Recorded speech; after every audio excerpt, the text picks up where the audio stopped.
Good afternoon, ladies and gentlemen. Buon pomeriggio a tutti. Welcome here. I hope that you are satisfied with the location, with the hall, with the microphones, with all the technical equipment. We try to do our best to be in the center of Rome and to be, how can I say, friendly to our guests. This conference is part of a series dedicated to energy in connection with security and with strategic issues. And it involves a long list of connected problems of general interest. Today we will address a future vision of Africa in its relations with Europe and with the Atlantic Alliance on the strategic issue of energy security. Our objective is a friendly discussion in a spirit of respect, addressing the scenario of rising Africa.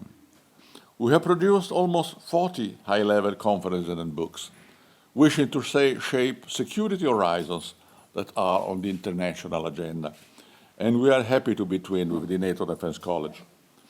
Today we look at Africa from the point of view of energy and how to complement its resources with our market, trying to find formulas to the advantage of everybody. We have in front of us a vast universe, this is obvious. We face interconnected realities, economic development, security, regional cooperation, migration. We advance here our idea that shared interest and the sustainable development will promote a lasting peace and a long-term cooperation. We think this is the right direction to go, but it's not an easy task, because we also have the challenge of climate change and the green transition of all things.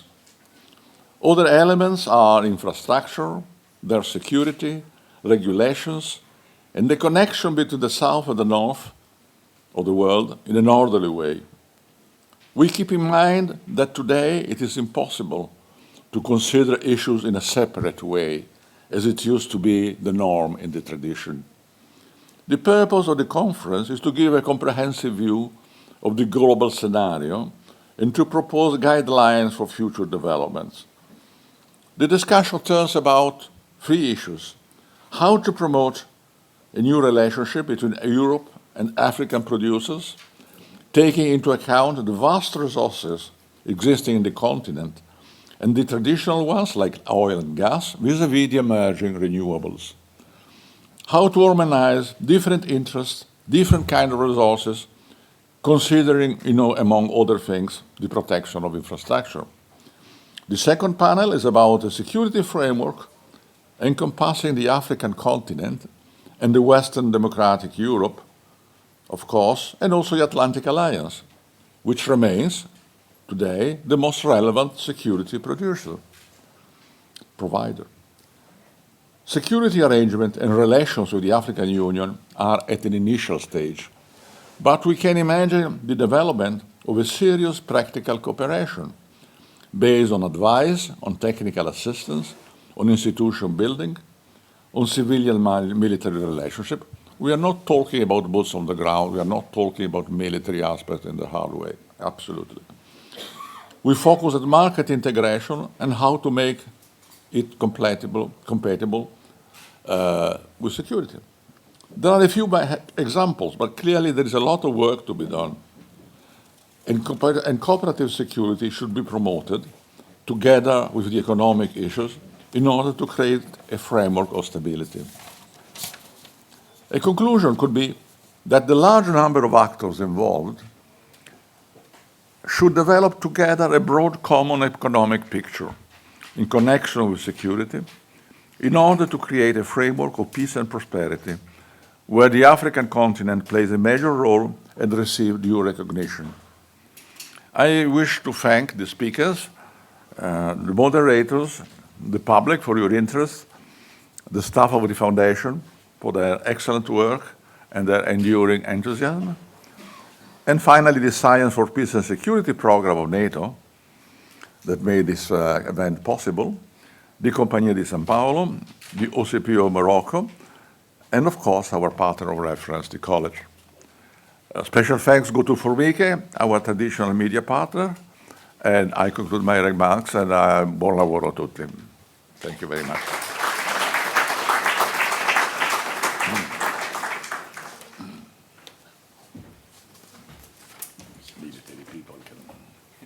Thank you so much. So, let's see here. Good afternoon, everyone, dear friends. Ambassador Minuto-Rizzo, thank you so much for the invitation to be here today. It's a great pleasure for me to participate in this event, as you just introduced, of the Energy Strategies series organized by the NATO Defense College Foundation. As a representative of the NDC, NATO Defense College, I am delighted to contribute to it. Now, my name is Lieutenant General Max Nielsen. I am the Commandant of the NATO Defense College. And today, no, I'm not going to provide you the answers to all these fantastic questions, but I am trying to contribute to the critical thinking that may lead us to the formulas you just mentioned on how to pave the way for the future. At the NATO Defense College, we do not specifically focus on energy security in a supply context in our educational activities or research. But we certainly do focus on the types of problem sets that energy throws up, and we do promote greater awareness amongst our course members, the functioning of NATO in a new geopolitical context of emerging technologies, and on how to think critically.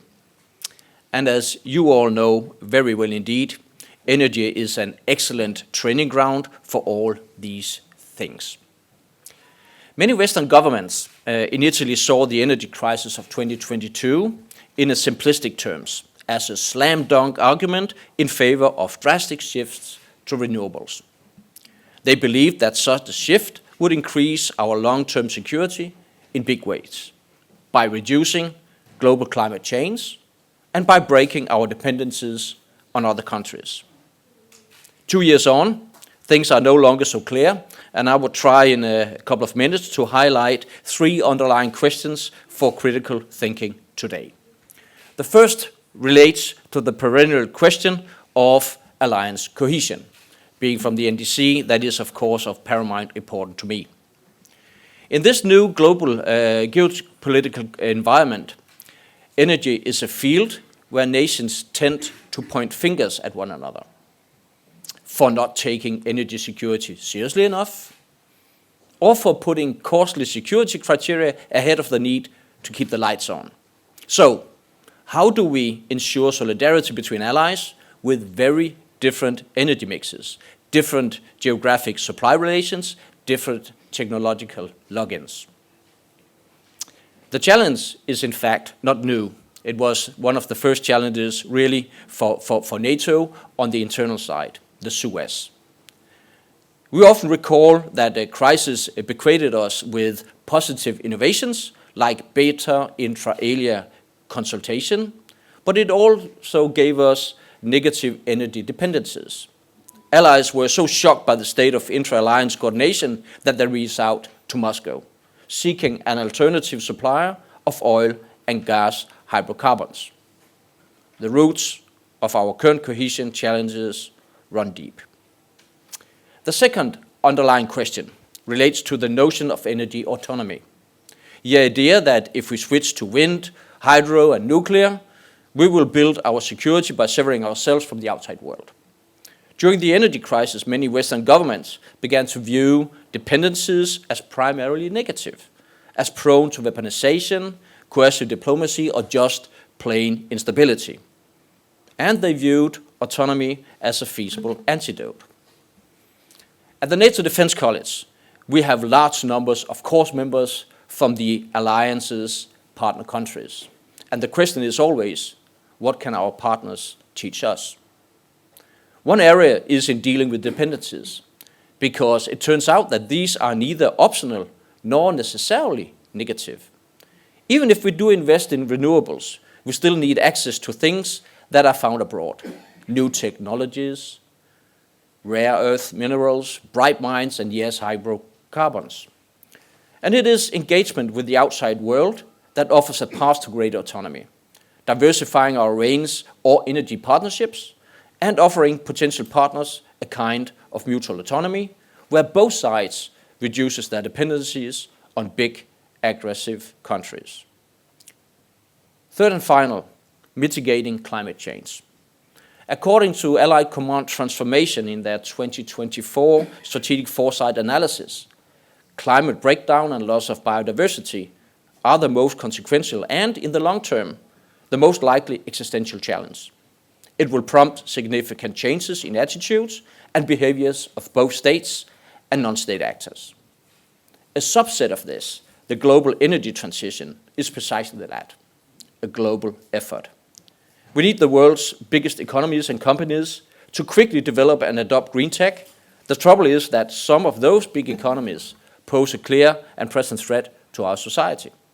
They attack our critical infrastructure and exploit energy as a geo-economic lever. In the past, we tended to categorize Russia and China as partners when it came to global endeavors like climate change and global development, even as we treated them as rivals and competitors in most other contexts. Now, however, it is becoming clear that these powers are rivals and competitors when it comes to these big global challenges. They view them from a zero-sum perspective. So, and this is the third big puzzle as I see it, can global climate change be mitigated by coalitions of the willing, and who is on which side? It is only timely for me that we start sharing views across these different perspectives and inspire the type of critical thinking that eventually can pave the way for better solutions for our common future, safety, and security. Thank you once again for the contribution to this effort through the workshop here today. I wish you all the very best luck with the deliberations. Thank you so much.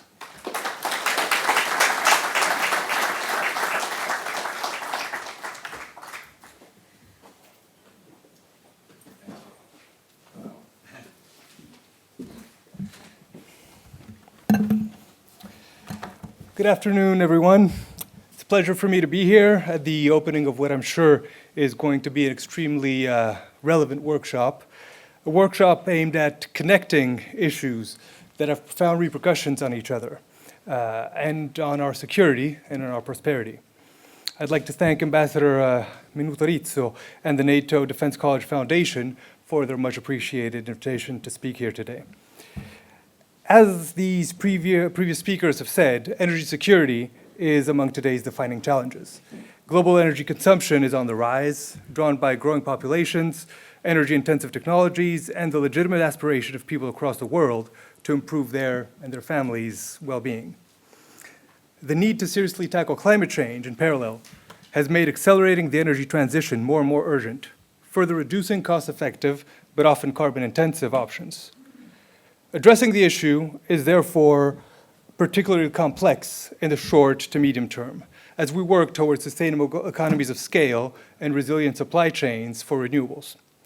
This is a direct concern for NATO countries, as we witness with the impacts of the Russian war of aggression against Ukraine. The need to urgently diversify our energy supply made energy prices skyrocket, exacerbated by widespread speculation on gas prices and by attempts by Moscow to weaponize our dependencies. Our vulnerability, and therefore NATO's vulnerability, was tempered by a strong capacity to react and by the resilience of our economies and our societies. We were able to reduce consumption, to boost national production, and to find alternatives among friends and allies. Nonetheless, we can't ignore the lesson learned, and countries like Italy are working hard to ensure broad diversification of their energy provision flows. In Italy's case, natural gas is a key transition fuel, and short-term efforts were mainly aimed at maximizing the use of our existing infrastructure from countries like Azerbaijan and Algeria. Looking at the medium to long term, however, our interests coincide fully with Africa's, specifically regarding the production, in partnership with African nations, of clean energy, from electricity generated by renewable sources to green hydrogen. Energy security is as much of a priority across Africa as it is for us, and the need to support growing populations and fuel their economies has local, regional, and global implications. Only 3%, however, of global investments in energy are directed towards Africa. Approximately, that means for the entire continent, about $90 billion a year. for almost 1.5 billion people, almost 1/5 of global population. Without abundant energy, African nations cannot hope to address the multiple challenges that they face, and they will be unable to provide their citizens with decent livelihoods and perspectives, which of course is the priority of any government. Energy poverty affects food security, employment, education, health, and this in turn can be a driver for regional conflict, for radicalization, crime, irregular migration, which of course harms countries of origin, transit, and arrival. Given the context, African countries can hardly be blamed for seeking the most cost-effective options. Nonetheless, cheap alternatives, such as coal, pose evident threats to our common fight against climate change, whose security implications are highlighted by NATO's climate and security agenda. Italy is taking this challenge very seriously, and we've placed energy cooperation among the key pillars of the Mattei Plan for Africa. The plan is aimed at building win-win partnerships, which are the best guarantee for long-term sustainability. Initially, with 9 countries across the continent, we're jointly developing work programs on 6 key areas, which are education, agriculture, health, infrastructure, water, and, of course, energy. So regarding energy, a key component of the plan is developing, with extensive involvement of the private sector, projects related to renewable energy capacity, especially in North Africa, as well as interconnectors and pipelines that will enable that green energy to be produced in Africa and flow towards Italy and the rest of Europe as well. The large-scale development of this model requires overcoming many obstacles. Some are local, from legal frameworks and investments to certification and technology development. Others have to do with Africa's need for better regional integration and for infrastructural development across countries, and this will be one of the issues discussed in this afternoon's panels.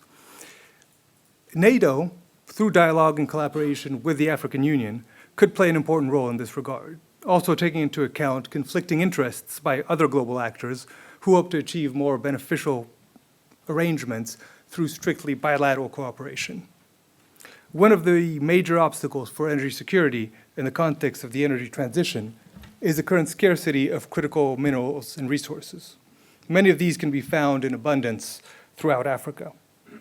It is therefore in the interest of global stability, including NATO security, to help transform Africa into a key player in the clean energy sector. With this in mind, I can only once again thank the NATO Foundation Defense College and its partners for this very timely event, which will contribute to advancing discussions and helping find the most effective solutions. Thank you.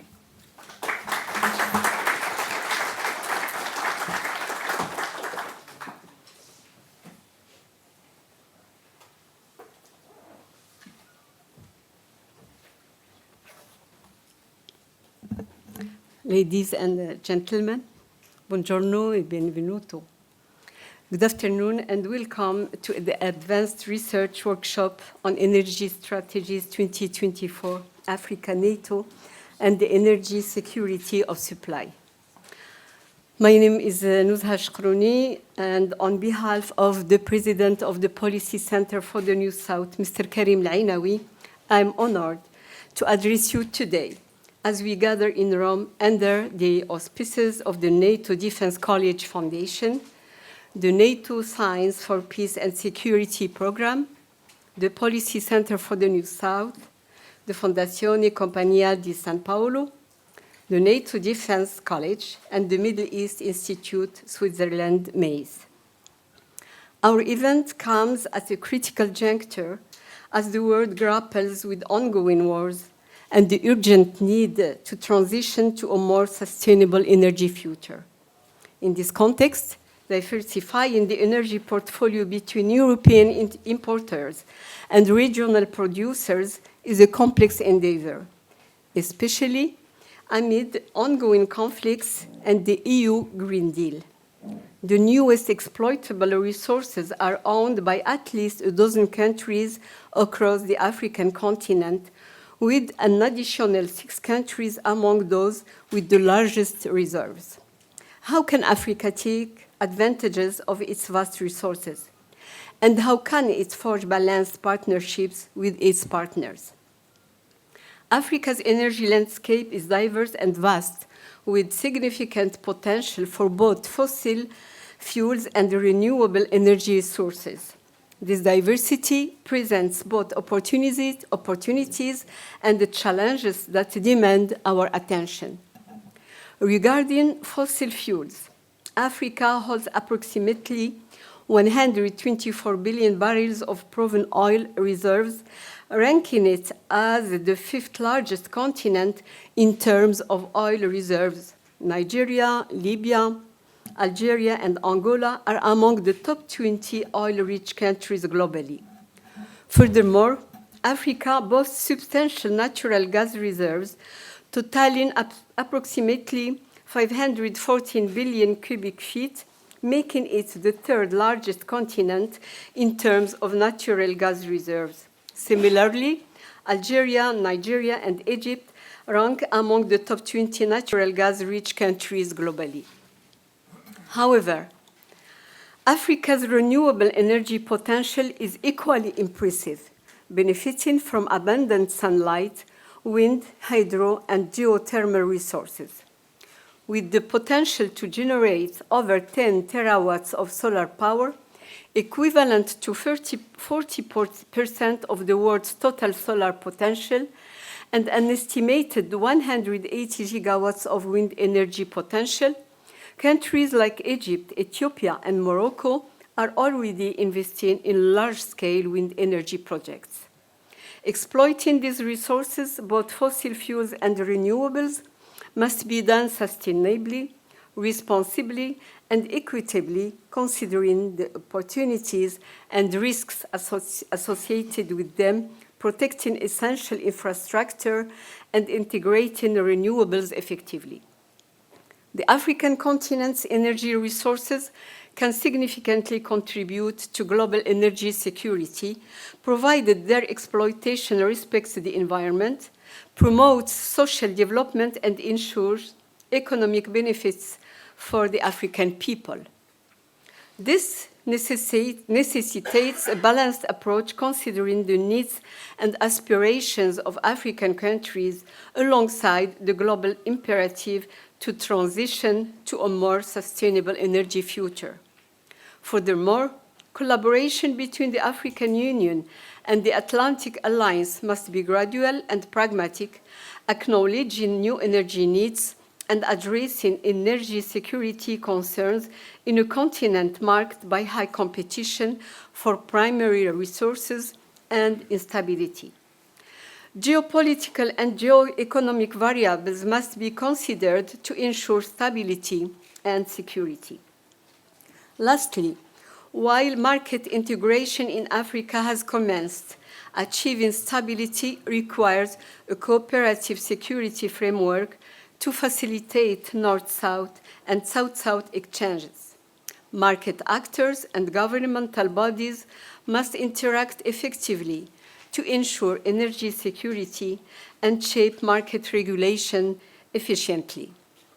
In conclusion, the energy strategies of the future must be comprehensive and innovative, considering the complex interplay of economic, political, social, and environmental actors. The African continent, with its vast energy resources and diverse energy landscape, plays a critical role in shaping the global energy future. I'm confident that the esteemed panelists and participants in this workshop will provide valuable insights and contribute to a fruitful discussion on these critical issues. We will explore the potential for renewable energy, the challenges of fossil fuel exploitation, the necessity for market integration, and the importance of a cooperative security framework. Once again, I warmly welcome you all and wish you a productive and engaging event. Thank you.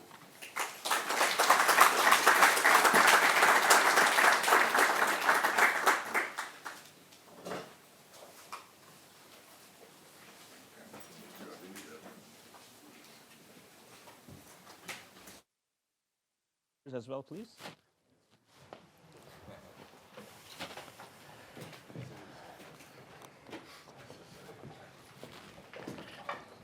Hi, I'm Claudia. Nice to meet you. Hi. Claudia, piacere. Allora, Giuseppe Mistretta, lei è italiana. Claudia, molto piacere. Piacere. Giuseppe Mistretta. Piacere mio. No, bene. Piacere, Giuseppe Mistretta. Nice to meet you, Claudia. Is this okay? Yes, it's okay. Well, I think the scene has been set already by opening remarks. I'd like to thank the organizers. I think this is a very, very timely meeting. When you look around the world, especially our region, and so much happening. Most of them are also related to energy, climate change, and the security challenges that we face. And in today's session, our session, we'll focus more on how to map the energy diversification in Africa. When we talk about Africa, I don't think that we should take it for granted that there is a single entity called Africa. It's not homogeneous. So you have North Africa, West Africa, South Africa, East Africa. Each African nation is quite different from one another, not only ethnically, sociologically, but also in energy and climate change and economic development-wise. And they are all grouped now under African unity, 55 African nations, headquartered in Addis Ababa in Ethiopia. And NATO, as a security organization, has great interest in Africa. That's one of the reasons probably we are going to discuss Africa's energy security challenges and ways of promoting relationship, not only in energy, but also protection of critical energy infrastructure, how to bring Africa more and more to climate change issues, although Africa is a small player, minor player in the world's climate change challenge. Only 3% of the world's carbon emissions come from African continent. And the biggest challenge in Africa, actually, as previous speakers highlighted, is not about climate change. It's more about how to address energy poverty. More than 600 million people in Africa have no access to commercial energy. And we also have great difficulty in attracting investment, finance to Africa. The potential is huge because population is increasing and economies are expanding, new emerging economies in Africa, but energy use is very, very limited. So we need massive injection of funds to come to Africa.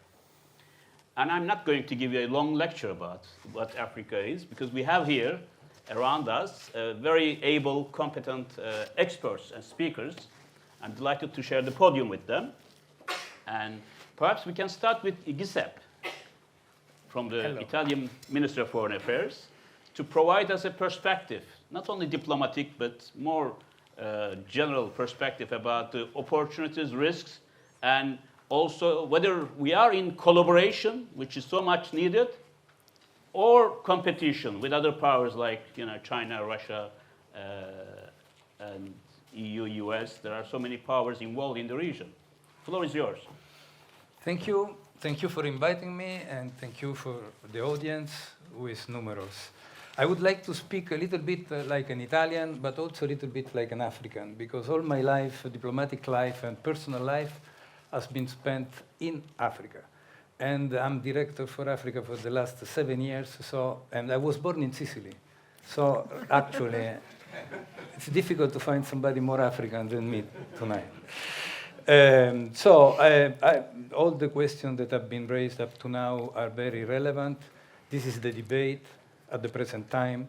A calculation was done by International Agency for Energy, and we should need between 80 and 120 billion euro every year from now to 2050 in order to give great access to everybody in Africa. Is it possible? It is very difficult, because if we talk through numbers again, in 2019, only 11 billion have been spent in energy plant, especially renewable at the moment. And in 2021, 20 billion. So there is a huge gap to fill in the future. Otherwise, the 600 million people without electricity will remain 600 million people without electricity also for the foreseeable future. And so really, we would need collaboration rather than competition. But the geopolitical situation is such that it's not taken for granted that we can have collaboration on this field. Actually, the scramble for Africa is everywhere and is for every sector, and of course is also for energy. At the moment, there is not an evidence that there is a kind of fight in energy. I mean, everybody is doing his own interest, of course, but doing it our own interest might be instrumental to do the interest of Africa, because at the end of the day, for everybody, the electrification of Africa is a good goal. I mean, we should fight all together to reach it. So there are no evidence at the moment that there is a big fight among main characters. But it's true that when we talk about war everywhere, this has a consequence also in Africa. And then in Africa there is another factor that is rarely put in value, which is rarely underlined. Unfortunately, the countries of Africa, because you were right, there is not only one Africa, there are many Africa. But at the same time, there is one single characteristic which is common to every country. That is oftentimes instability. How can we afford big infrastructural investment when there are insurgency, fight, criminality, terrorism? Part of the region in Sahel is totally lost from the power of the governments, and this goes up to, let's say, the Horn of Africa in some countries. Sudan is in a state of chaos. So this is the big challenge, number one. How can we have plants which are on land, which are not offshore, are inshore? Because the solar panel or the wind turbine, most of them are supposed to be inland. So to the protection, because we are talking about security, the protection is is a big challenge, the protection of this plant in the future, where they are built along the rhythm which is necessary. The second big challenge is the debt, the African debt. How can we make big investment, how Africa can make big investment in infrastructure when the continent is indebted and some countries are in default? And where is the liquidity? Some countries are totally illiquid. Some countries, the default countries, are insolvent. And so are the Western countries or the system or the Banque Mondiale or the Monetary Fund convinced that it's a necessity to make an injection of money despite the debt and going forward with the investment which is necessary in Africa for the foreseeable future? We don't have a final answer. Of course, there are roundtables everywhere at the G20, in the G20 system, in the G7, in the African Development Bank, and everywhere. I mean, the Banque Mondiale, Fondo Monetario Internazionale, International Monetary Fund, because there is a big transitional plan which involves everything: climate change, debt, security for the electricity diversification and transition. All these problems are linked together. And we have to be aware of this, because otherwise, if we afford the sector by sector and we don't see the totality of the phenomenon, maybe we might be lost. I mean, not effective. Finally, I would like to say two things. In any case, it's important that in Africa the perspective has changed. Before, there was a lot of skepticism about diversification in respect to oil and gas, which are the traditional power. And now, and we had the confirmation about that at the summit that we delivered in Italy in January, President Ruto, who is one of the most vocal about climate change and energy, recognize that now is the time for the renewable energy in Africa and the climate, the fight against the climate change.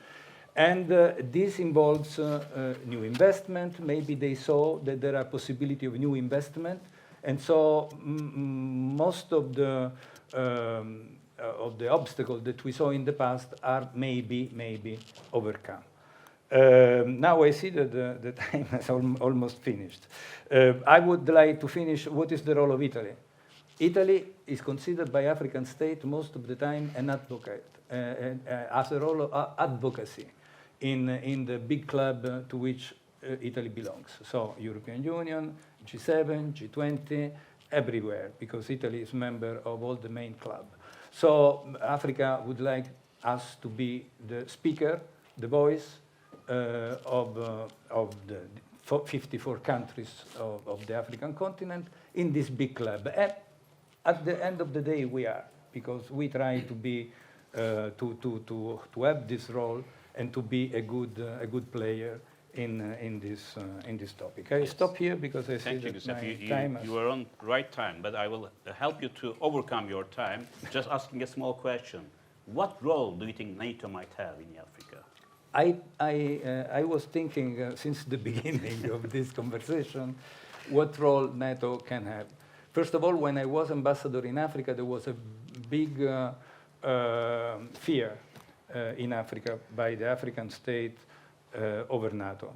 And now the situation has changed a little bit. Now I don't know with the present war if it changes again, but there were a lot of meetings in the African Union. I was in Addis Abeba, so I'm witness of those meetings, and then they went on even after the end of my mandate. So I'm aware that the skeptical attitude of Africa towards NATO is no more the same thing. I don't say it's totally overcome, but I would say has changed and is improving, because there are many things that NATO can do apart from war and defense, etc. What I see personally, but is a big, there are big challenges in front of us, is to convince the NATO, the African player, the African countries, that NATO can have a role in the security of those plants. Because if we want to make an electrification of entire Africa with inland plant, which is not the offshore, but is in the onshore, there is a big problem of security of the plant. So together, of course, with the ownership of the African countries, it's necessary to see the need of protection of those plants, because otherwise it's useless to grow cathedral in the desert and then the day after by terrorism or by criminality or by war they are destroyed, which is actually what is happening in Sahel. Okay, thank you, Giuseppe. Ahmed, well, I think Giuseppe was right in pointing out the need that we need more and more collaboration than confrontation, given the huge challenges, energy deficit, as well as the public debt and what you have for infrastructure. And do you think this is the actual situation? The big powers and regional powers are collaborating with each other, or there is more competition and rivalry in Africa? Are you? Yes. Well, there's both. I mean, there is certainly competition for resources, but with regard to the medium powers, there is some collaboration. With regard to the big powers, well, there isn't much. There is competition, and there is confrontation as well. Okay. Okay, well, thank you, Mehmet.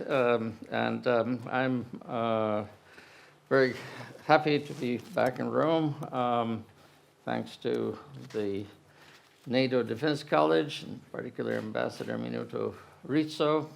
It's great to be here.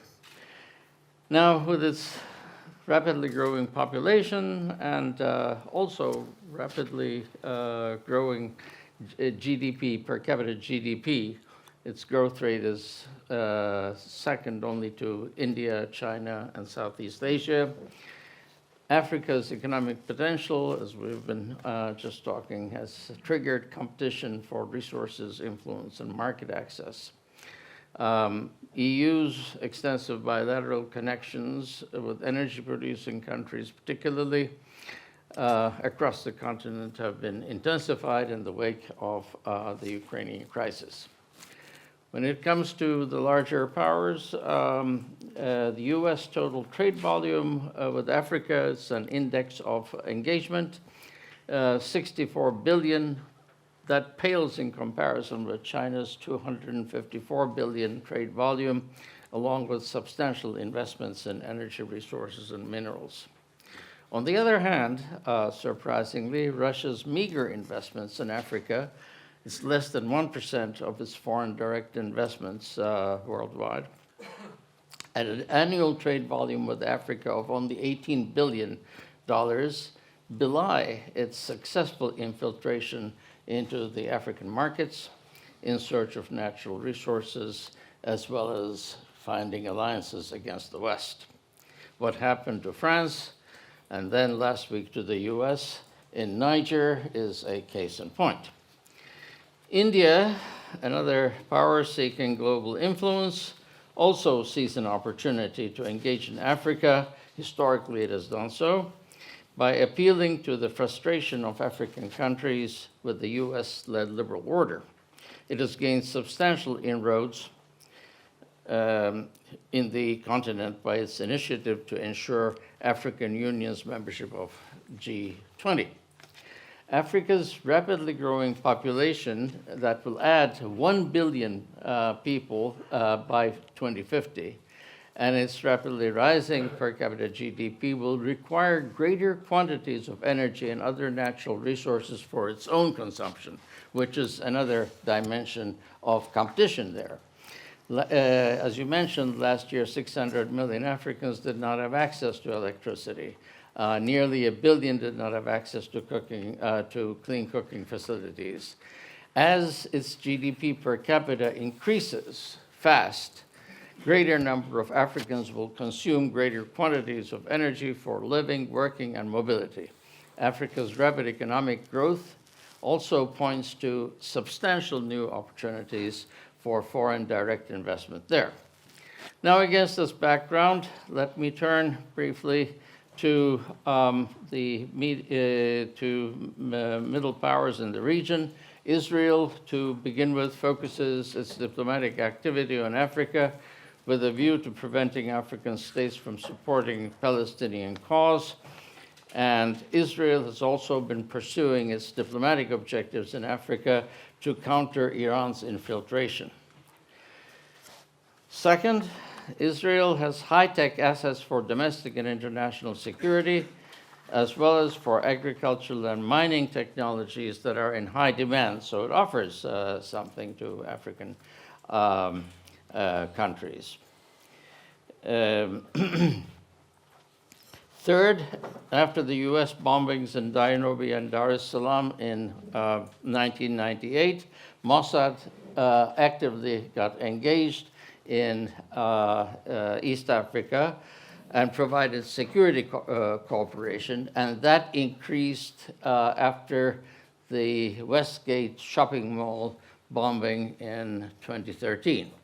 Israel also provides economic development cooperation in, among other things, water access, irrigation, and reusable energy, particularly solar energy solution.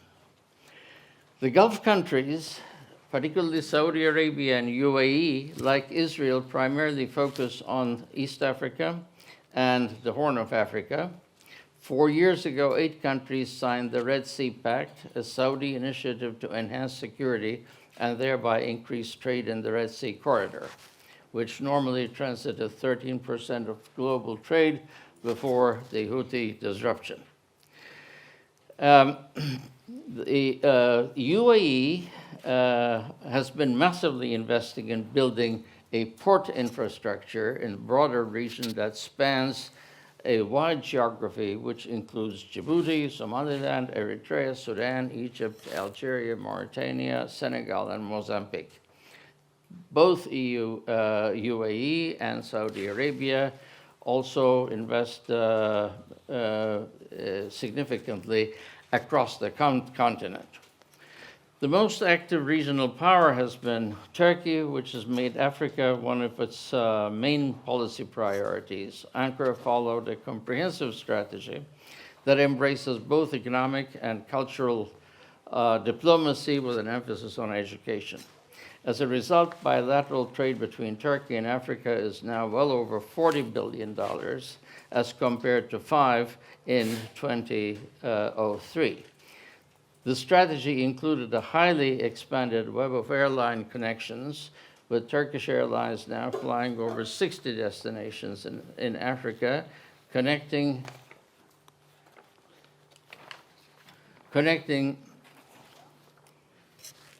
not only Turkish business with African markets, but also African passengers with over 250 destinations outside Africa.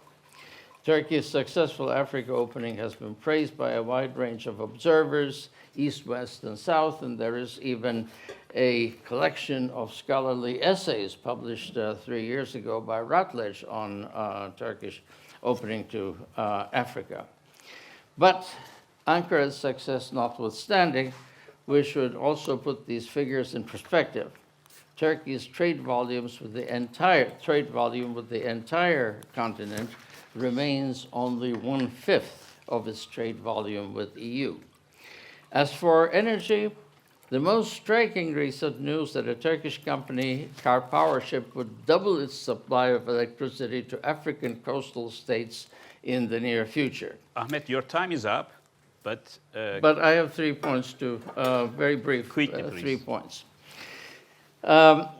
Now, this very last point is one of the many paradoxes that confront us with respect to Africa's potential versus Africa's needs. Now, the list is complete, but given the occasion, what is the NATO connection that I can mention in this regard? One is your point, your excellent policy paper that you circulated over the weekend, that a military alliance such as NATO stands to benefit greatly from energy resources that are available in Africa. My second point is that competition for Africa's resources and markets also entail efforts to rope in African countries to different economic models, exemplified, for example, by the Washington Consensus, or what is called the Beijing Consensus, and sometimes in between the two, recently dubbed as the Ankara Consensus. For the West to succeed in bringing the sub-Saharan African states to embrace the liberal order to achieve predictability and therefore stability, it should take an inclusive approach and admit a significant role to the sovereign state and not alienate the sovereignty-conscious Africas by appearing to promote unfettered free market economy to the extent of rolling back the state. They would rebel against that, and they do. Number three, the West's relations with Africa hold up a mirror to the increasingly divergent views and political priorities of today's multipolar world. It also reflects the diverging views held by NATO member states, all of which do not appear to fully share the same values. NATO is rightfully proud of its record as the world's most powerful alliance that succeeded in maintaining peace in the transatlantic area. But it's its 75th anniversary. It should not rest on its laurels, but pursue the hard task of reversing those centrifugal forces that threaten its own unity. Thank you. I'm over time. Thank you. Thank you. This was very valuable what you said. One thing, you said so important things, but one thing really rings the bell for me is the trade volume. You mentioned $240 billion of trade of China. 254. 54, even more. Yeah, more. With China, whereas US is 64. Yeah. I don't know what the EU, but Russia is minuscule. So it's clear that China pays more attention than Western countries to Africa in terms of its investment, trade, and also engagement. Is it part of the Chinese strategy to expand its geopolitical sphere of influence, or is related to economics and development, trade? It started there. That is China's biggest anchor. Africa is China's biggest anchor. None of us can compete with China. And that's the reason why NATO should be engaging more and more, perhaps, because it has Yeah, in security several implications. ways. In several ways. Okay. Both security and with regard to be a model for regional integration in Africa. The whole, it's a very big continent. We are fooled by the projection of maps. Africa is very, very large, but because it's at the equator and the maps sort of show Greenland and Canada as the greatest, and of course Russia, Siberia. But Africa is very large, and it is, as you said in the beginning, Africa is of many different parts. Certainly, sub-Saharan Africa is very different from the Mediterranean and North Africa. But regional integration is a more realistic approach to having coherent policies that would help both trade and economic collaboration. Thank you. Massimo, Yes. when we talk about energy diversification, are we talking only about renewables? Because right now, less than 10% of the power generation in Africa. And Yes. are there really hopes that we can move away from fossil fuels in Africa, where they control the whole energy scene almost right now, and more attention to renewables? And how come, as Hizeb said, we can finance it? There's a huge gap of financing. Yes, there's a problem with renewables in Africa, which are, as you said, 3%. In some areas, even less, 1% in West Africa, in Wemois, in France CFA area. So where energy is less, you have opportunities because of the decrease also in prices and the availability of the equipment you can have.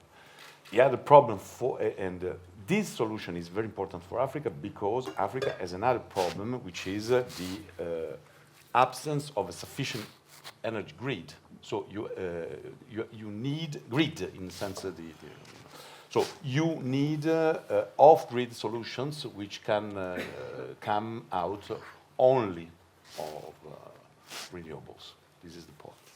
But what I would explore is also the possibility that this huge potential in renewables production in Africa, mostly sun, solar energy, is absolutely relevant also for the relationship between Africa and the Europe in particular. So maybe I have, since you asked me to make some consideration about energy diversification with Africa, which financial instruments, we have to intertwine to keep together these three aspects: diversification, EU-Africa relationships, and finance.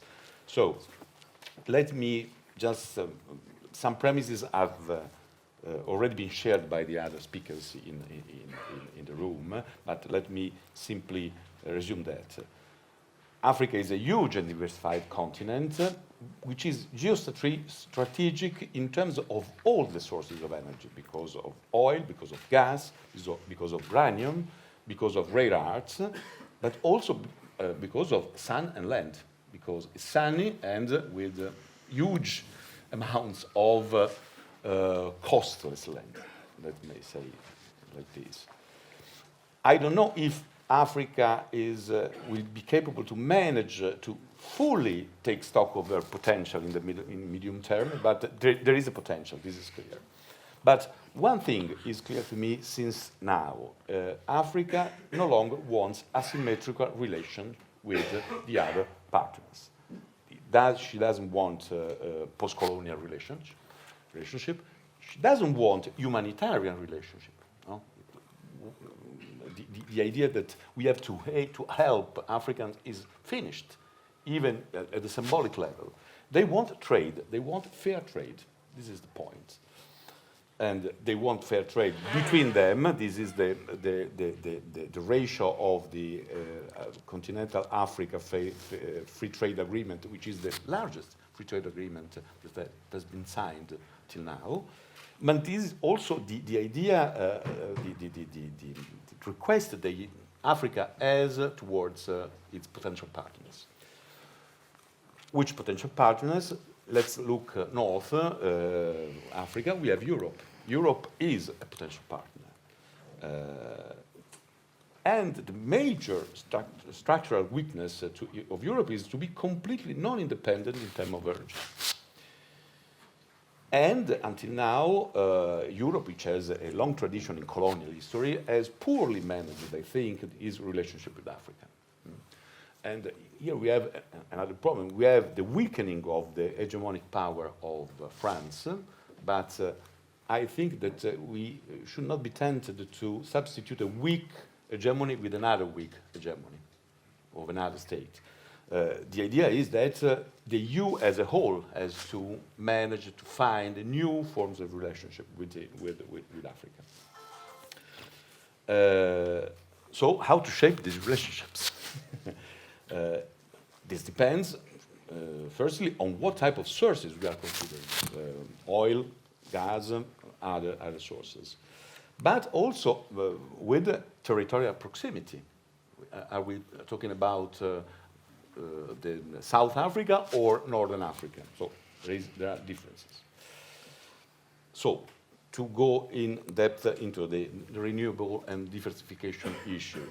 With the ongoing war, the EU has put together two interconnected goals, which are, on one side, substitution of gas suppliers. So against Russia, we have to find other suppliers.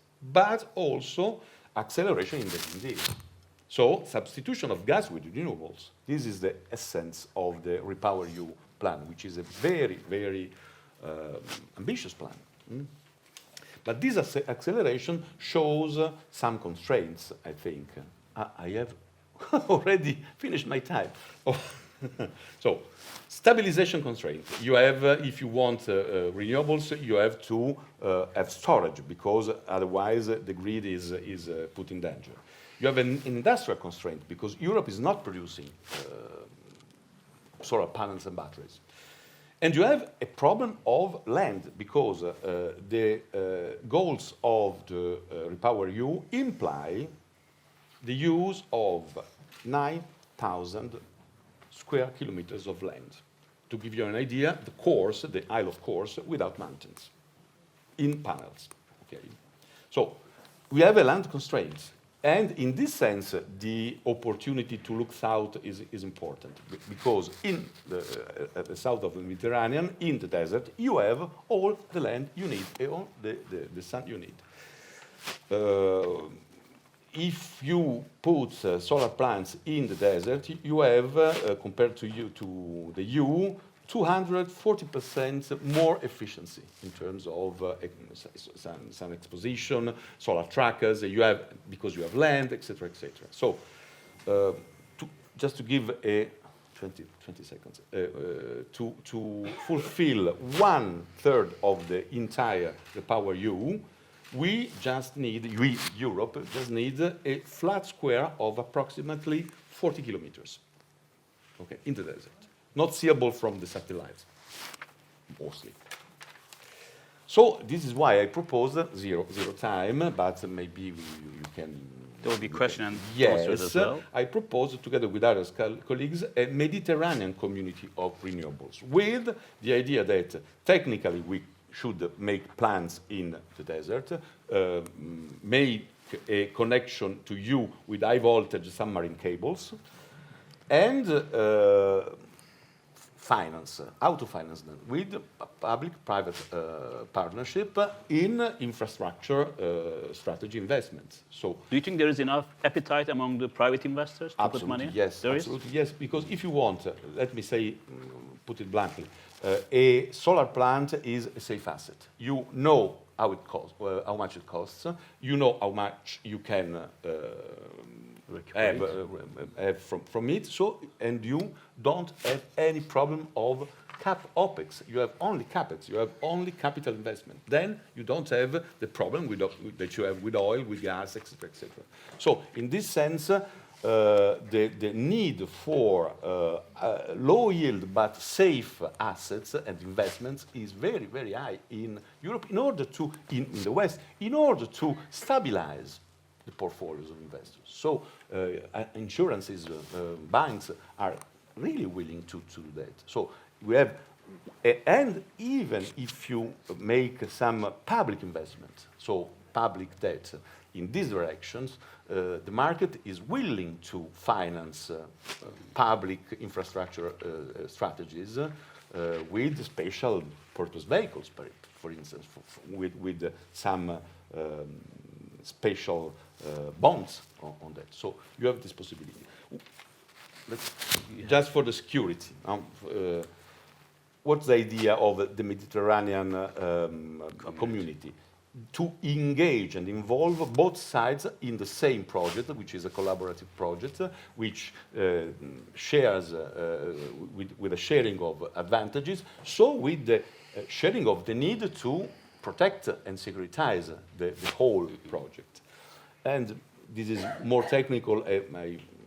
I don't know if I'm really right, but since every power plant is a potential war target, the low density of solar plants makes them more endangered by attacks than, for instance, a nuclear central, because nuclear plant, because when with one rocket you can put it down. So there is also this aspect.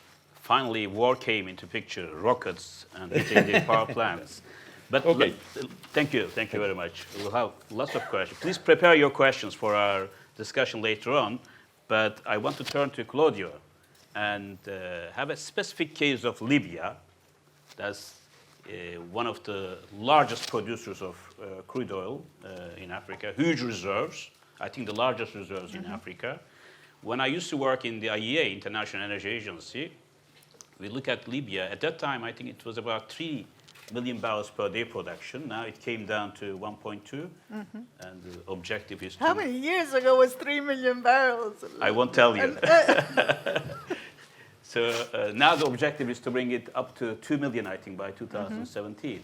And there's a huge turmoil, unrest in the country, and crisis still going on. So what's happening in Libya? Yeah. So thank you. What role for NATO?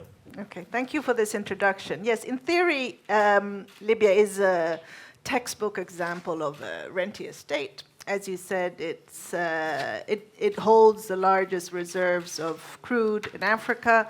It's the second largest exporter at the moment after Nigeria of crude, but exports are in the range of 1.2 million barrels a day. It's an important gas exporter. It's connected to Europe through an underwater gas pipeline that goes from west of Tripoli down to the island of Sicily. It has a lot of sun and a lot of space for renewables, potentially. So you can see why Libya is potentially, on paper, an interesting country to look at more in depth. But the reality is that Libya is a failed rentier state. So we'll have to see what that implies. It is a country that politically, as you know, is divided into two rival administrations. Thank you for bringing up that map. This is a map of the oil and gas infrastructure in Libya. We drafted it at Crisis Group for a report that I published in 2016, but nothing has changed. It's still divided in those same terms. You see in the east of the country, the oil and gas infrastructure that is under the control of the forces, the Libyan National Army forces of General Haftar and their east-based government. In western Libya, there's the internationally recognized government in Tripoli that directly controls the territory of those oil and gas infrastructures and the pipeline that connects northwestern Libya to Europe. So this state of division still remains today. It's a failed rentier state to an exponential degree. Because there's no unified government to decide on investment strategies. It's incredibly dependent on oil and gas revenues. I would say today 98% of its public expenditure depends entirely on oil and gas exports. And 60% of that is just salaries. So it's a country and it's a people that depends entirely on its exports. But in the past years, I mean, since the war in Ukraine, there's been, of course, an emphasis on increasing gas production in Libya to compensate for the lost supply of Russian gas to Europe, which has had nefarious consequences for Libya. This deal was essentially a deal to ensure that the two rival governments and the two rival authorities would continue to produce and export oil, not have war, not close the sites, and in exchange, both sides will receive the windfalls from these oil exports off the books. In most cases, off the books. And I say that has had an nefarious sort of consequence for Libya because it has, for one, consolidated the status quo, with the two sides of the Libyan feud receiving money from this continued oil sale and receiving international backing for this oil deal. They have zero incentive to compromise and make a political solution to the Libyan crisis. So the UN-led political process is in the freezer, in deep freeze, because international interests, and the deal was mediated by the US through the UAE, was so emphatic on ensuring that oil and gas be exported from Libya that they're willing to keep the status quo in order to ensure that. How do they split the revenues between them? So officially the revenues go to Tripoli. Unofficially, off the books, there is a system that allows Eastern non-recognized authorities to receive the windfalls. And that is through partially smuggling of oil. So this is my second point. So the first point is that this push to export gas and oil has consolidated the political status quo. The second one is that it has increased smuggling. Libya sells oil locally at hyper-subsidized prices, which is about 3 cents per liter. Libya currently exports oil and gas and in a barter agreement receives refined fuels.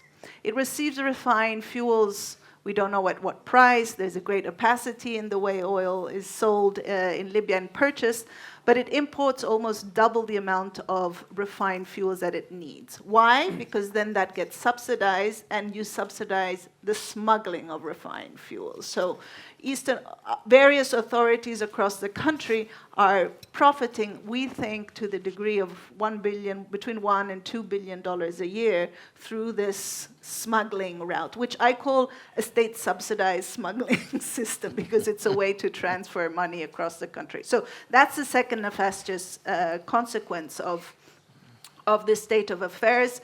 This has meant that predation has increased. So you have all of a sudden overnight billionaires. And it's all at the expense of the state, and it's all at the expense of the people. Because today, Libya, it sounds rather ironic, but literally today, banks have no cash, and most public sector employees are not receiving their salaries for the past 2 months.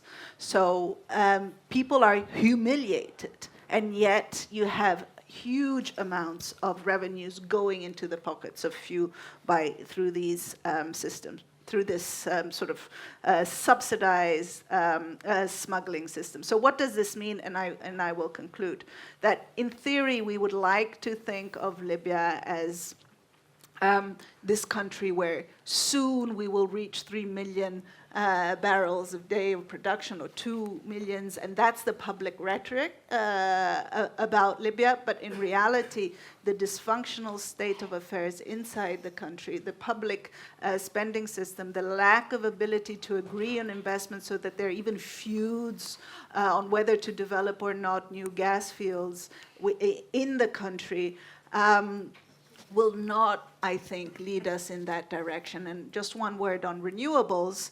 I think Libya is, Libya is the one country that has 0% of renewables, absolute zero. And because it's so profitable to smuggle subsidized fuel, hence import fuel at the expense of the state, I doubt this creates an economic incentive for the state actors themselves to actually launch in investments in renewables, although the country is potentially extremely interesting territory to do that. Yes. Thank you. Time is up for starting the session for question and answer. But I don't want to go away from you, because I want to repeat the question.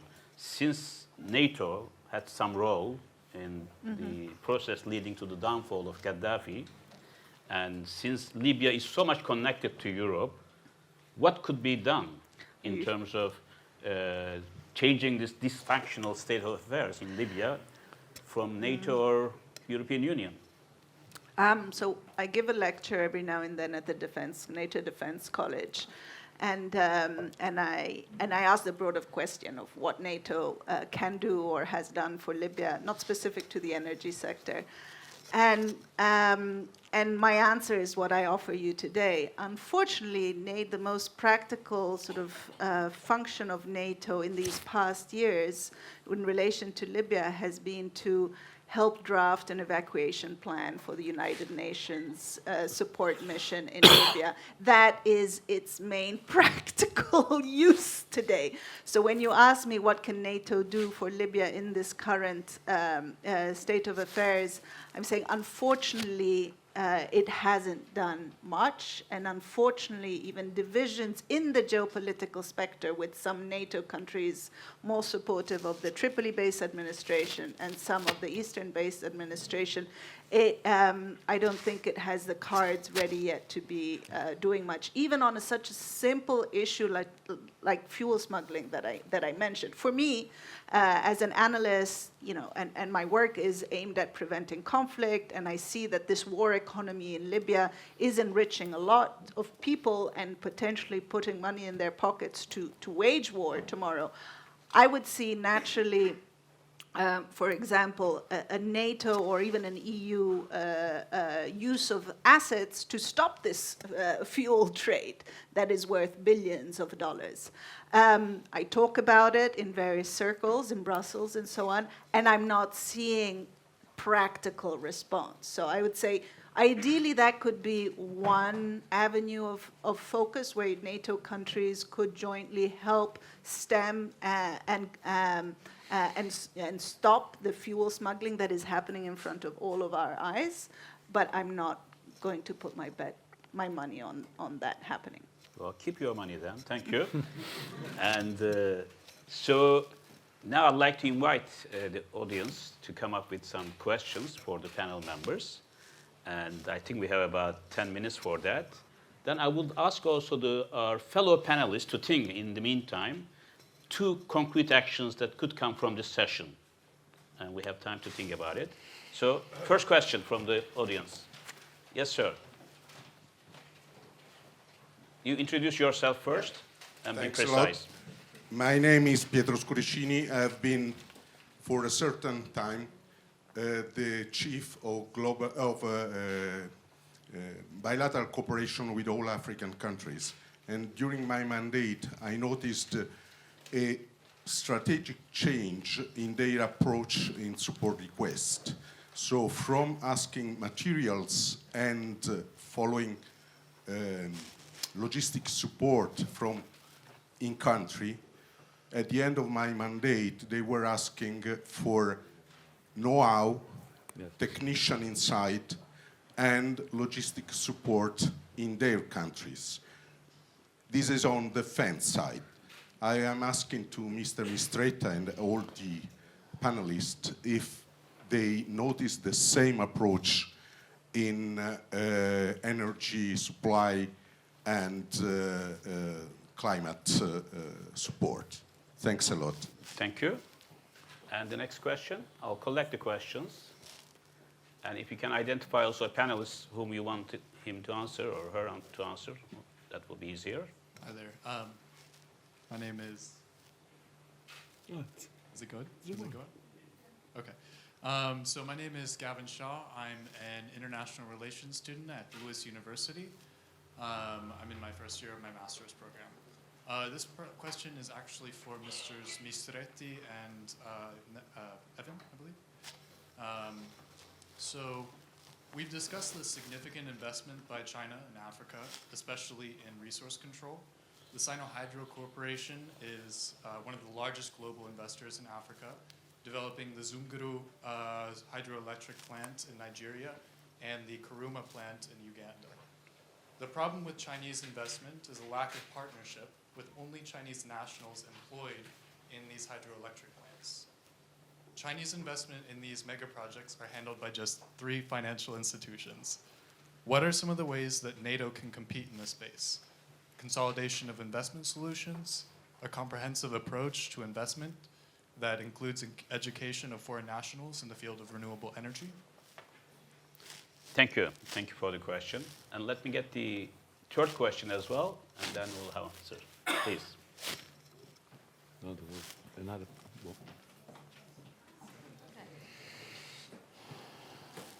My name is Ken Kitatani. I represent the International Council on Environmental Economics and Development. We are a United Nations think tank. So the question is, how does the NATO 2030 initiative position itself in your SPS program? Thank you. Perhaps, Gizep, we can start with you about the NATO 2030 strategy. And Well, I was mentioned by, also by other interlocutors, so I have a priority to answer the first and the second questions, which is a very important issue. That's why, which is formation, training for the young Africans. And this is one of our objectives, and it's also an objective of Piano Mattei, which is now the slogan. I mean, it's a target, of course, but it's also a big slogan that everything is inside the Piano Mattei. Really, I think that if there is a Marshall Plan for Africa, sometimes our politicians say we need a Marshall Plan, a new Marshall Plan for Africa. I think that it's based on training. And really, Italy makes a lot of things in this, has already done, and will do more under the umbrella of the Piano Mattei. This training are of several qualities. I mean, there are the screwdrivers, there are the technicians, there are the intellectuals, there are the engineers, and this is done in connection with the best quality university, Politecnico di Torino, Politecnico di Milano, then the single factories such as Enel, Eni, Iveco are doing exactly that. So at all levels, the problem is always Italo-Italian. I mean, unfortunately, most of these things are not put into a systematic presentation.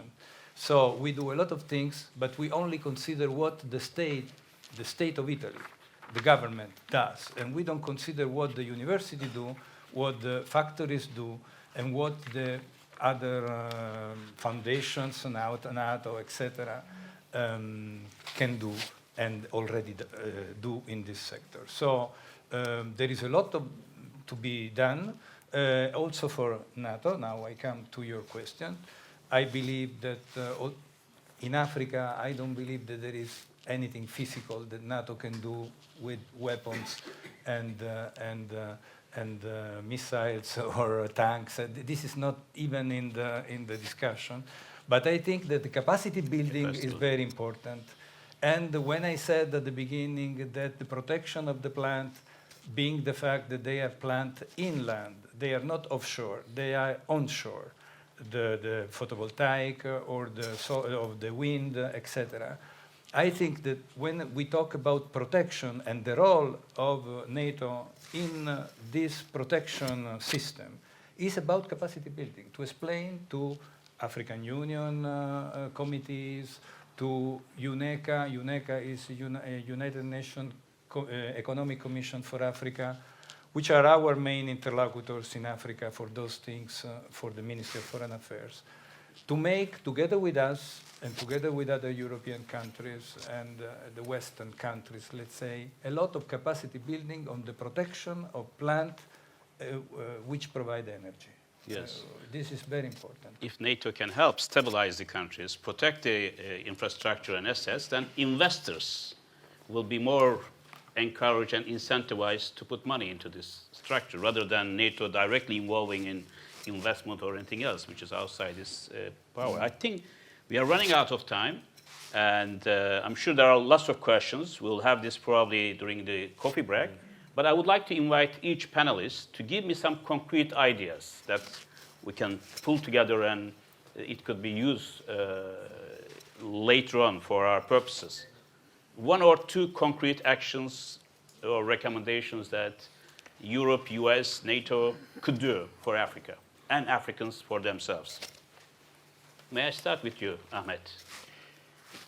Well, I think there are two things in all of these. One is the security side, which is primary job of NATO as it was founded, and I think security is important. Because this extension of this ISIS terrorist network continues all the way across the Sahel, as Al-Shabaab has really changed the stability or reduced the stability of a whole region. It is something that experts on security has to which I'm not, but experts in security, and this is something that NATO is well equipped to have a think tank with regard to how they could export security, because basically connections with Africa by and large are bilateral connections for a number of reasons.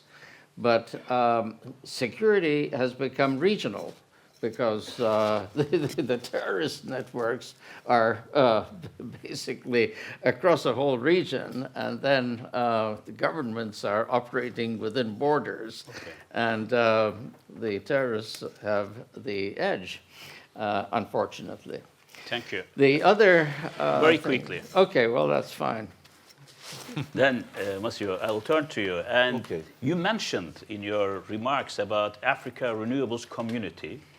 Then before the meeting, we discussed the revitalization of Desertec as well. Yes. And so perhaps this might be included in your recommendations? Yes.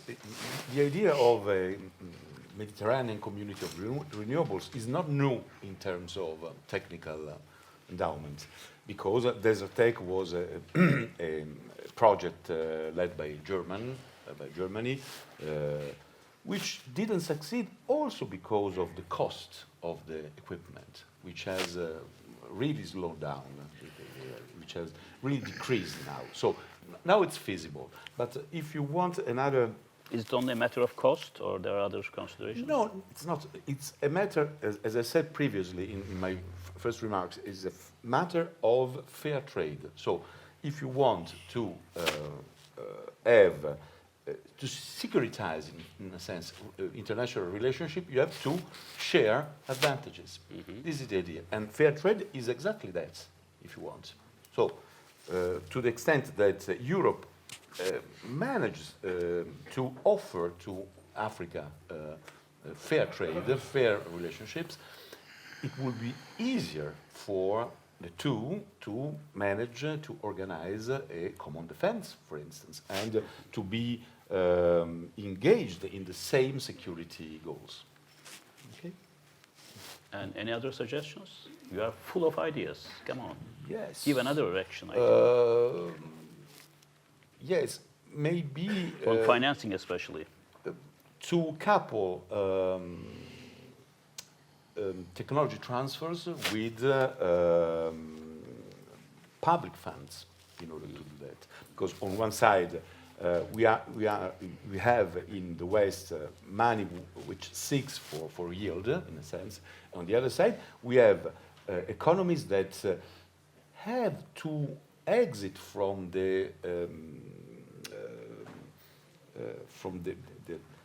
position in the global chain of value chains. They are anchored in raw materials. They have to overcome this situation and go to develop themselves as manufacturing economies. So they need to use their resources in order to back this process of investment. Okay. And Claudia. Well, yeah, I mean, for me, it's always difficult if you're asking me what can NATO as an institution, it's a defense security sector organization, do for a field like energy and development. It's a difficult proposition. Because for me, what countries need is like Libya is better governance, improved oversight of their public financing and public sector investment and so on. And this is not anything that NATO can do, will do, or has a capacity of doing. The second problem is that you're talking about NATO in relation to Libya, and remember, NATO has this big baggage of having, in 2011, conducted a military intervention, an aerial intervention that has inadvertently destroyed a country. So it's hard to turn back to NATO and say, what can now NATO do for a destroyed, dysfunctional country like Libya? But if I were to say one very specific practical thing is that there could be greater sharing of aerial intelligence, for example, on what's happening off the coast of Libya in terms of smuggling of oil. That's not happening. There is an EU mission called EUNAVFOR Med Irene. They have vessels at sea, but they're relying only on their own sort of intelligence to know what to intercept and what boardings to do. It's a mission that is aimed at stopping arms smuggling and fuel smuggling. So, and there's no NATO connect there. Yes. So I'm saying that could be a helpful step in the right direction, but essentially just a reminder to NATO countries that the conflict in Libya is very much related to its hydrocarbon sector, its financial sector. So not to look at Libya only through the prism of security is always good reminding. Thank you. And Giuseppe? Well, one I said already, Yes, the capacity building. capacity building for the protection of the plants. The second is a very, imaginative one. Considering that the members of NATO are the same member, more or less, that are part of the Monetary Fund, the Banque Mondiale, the Global North, let's say, Africa needs liquidity. Africa needs money. And I believe, there are round tables talking about debt. We should overcome the problem of debt in Africa. So considering that the countries are approximately the same, to make a big lobby to consider the necessity of liquidity injection in the continent with a transitional plan of some years from now to 2026, for instance, to overcome, for instance, the bankruptcy of some states, such as Ethiopia, Zambia, Ghana, and all the other ones who are in default. And then go on with this plan. This is very imaginative, though, I understand. This is not the purpose number one of NATO, but of the single countries, yes. Thank you. Well, it's been a very enjoyable discussion, and I hope useful also to our audience. If you left us to our own stake, we will continue another hour, perhaps, but we respect now the coming session. And the ideas and also suggestions that came out from the discussion, we'll put them together in writing as well, and provide to the NATO Defense College Foundation so that there are some outputs coming out of it. Thank you for your patience, and thank you our speakers for sharing their ideas. Thank you.